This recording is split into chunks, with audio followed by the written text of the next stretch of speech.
In this tutorial you'll learn how to remove people from photos in Photoshop. It's really easy. With Polygon Lasso tool, select the person you want to remove.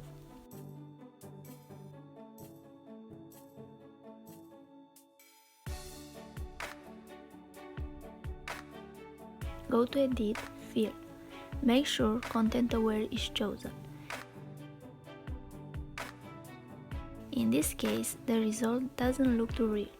You'll use one more method. Choose Patch tool and select that area.